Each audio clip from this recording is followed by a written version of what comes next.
Well, I'm here with Raymond Spencer. He is the chair of the inaugural Sahmri board. Thank you very much for being with us today. Thank you, Kay. Now, could you please tell me a little bit more about yourself, and especially your connection to Adelaide?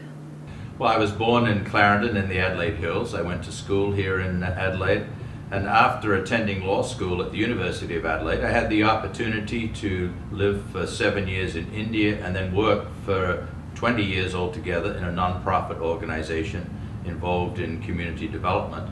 Then in 1989, I started a company called Canbay, which focused on creating software solutions for the financial services sector.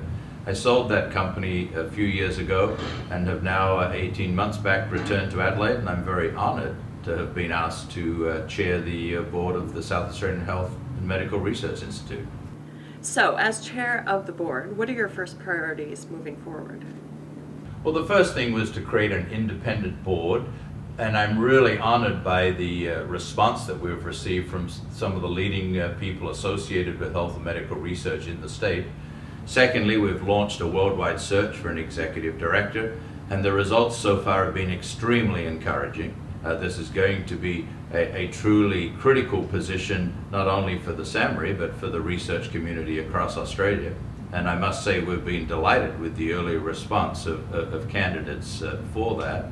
And then thirdly, we needed to focus on the themes for the Institute, and in order to do that, we've created a research subcommittee chaired by Professor John Hopwood.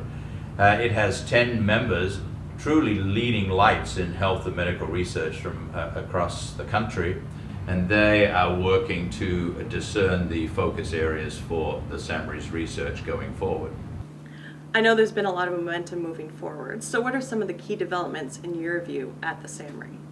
Well, perhaps the most exciting and tangible development is we've now started construction on our new facility. This will be a truly world-class research center capable of housing over 600 researchers.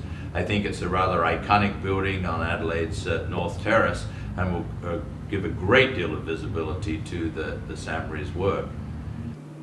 Now, I know you mentioned research and the research committee. So how is the research committee working to define research excellence at the Sahmri? Well, the research subcommittee have come together and created a process where we are dialoguing with the broader research community to get input into the research themes. Then they will distill that down to discern the areas of research that will have the most impact and benefit for the community and people of South Australia. And then they'll work with the executive director to finalize that. So it's a rather patient approach to discerning what will be the 4 or 5 key research areas for the Institute. But again, I feel that we've got a very nice blend of thoughtful leadership from the research committee and input from a broad section of researchers in the state. So what does the Sahmri mean to South Australia? And not just South Australia, but even Australia and the entire world? Well, I think it's a phenomenal opportunity for South Australia. South Australia has a rich history in health and medical research.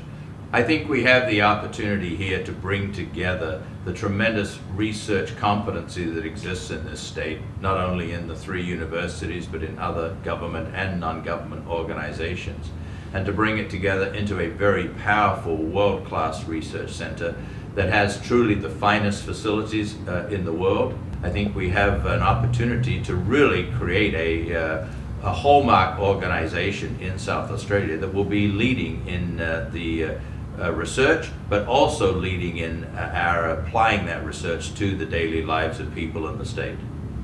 So as chair of the inaugural Sahmri board, what is your vision for the Institute moving forward? Well, simply put, that we create a vibrant, world-class research institute that is focused in themes that are going to make a real difference to the lives of people of South Australia for the next 100 years.